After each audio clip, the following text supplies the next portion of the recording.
Hi everyone, Aaron here for Zollotech, and we're going to take a look at Element Case's Sof-tec iPad 4 Folio. This has Ducati branding on it. It's actually a partnership between Element Case and Ducati, and you can see the branding all over the box. And this particular version is for the iPad 4, well, 3 and 2. They also make versions for the iPad Air and iPad Mini. This comes in at about $80, and you can see it's an official Ducati licensed product.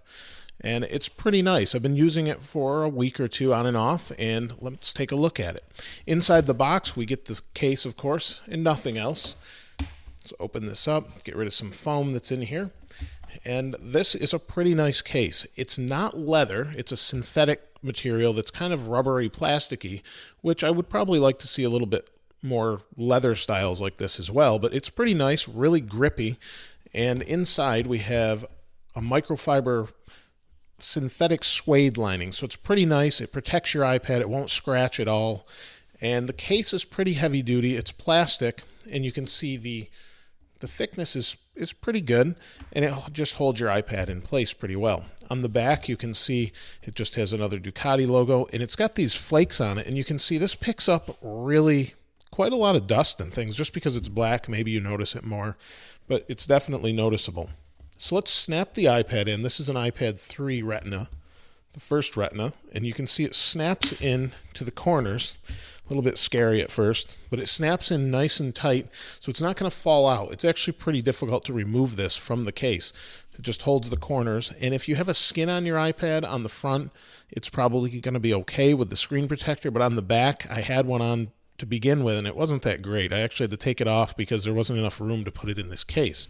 So the case closes like you'd expect, like this. When you open it up, it turns on, so it does have the magnets in the edge.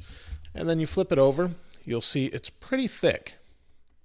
Let's zoom in here and take a closer look.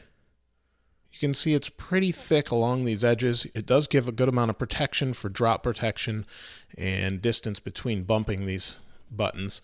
But you can see there's a cutout for the camera hole. It doesn't have any interference as far as that goes.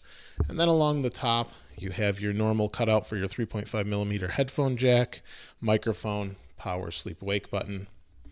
Along this edge, you've got your speaker. Again, pretty thick. You can notice it pretty well here. And then your connector on the bottom, 30-pin connector.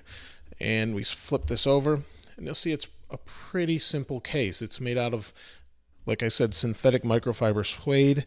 It has nice stitching along the edges, and none of these stitches have come loose, so that's definitely a plus. On some of the cases I've tested before, these loosen up quite a bit.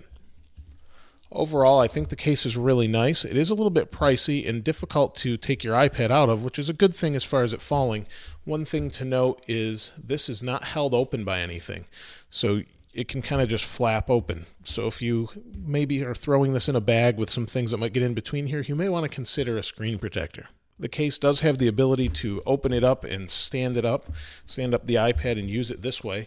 It's actually pretty nice. You'll see the case basically the case rests on top of its own case inside, and there's enough friction in here that you can pretty much put it at any angle you want and it will stay put. All the way down here and all the way up to just about vertical before it begins to tip over. It holds pretty sturdily too. Unless you bump into it, it's not going to go anywhere. And it's made really well when it comes to that part. The only downside, like I said, is maybe it's a little bit thick for some, and this flap doesn't stay shut on its own like some of the Apple ones do. But other than that, it's a really nice case. Like I said, it comes in at about $80, so it is a little bit expensive, but most Element cases are up there in price. But it's really nice, and it's nice to actually have some Ducati branding. Some people don't like that. I personally do, but let me know what you think about that in the comments below. Let me know what you think of this case in the comments below. If you've had one of these and maybe you have some input on whether it's a great case for you or not and how it's held up over maybe a longer period of time, let us know in the comments below. If you haven't subscribed already, please subscribe. As always, thanks for watching. This is Aaron. I'll see you next time.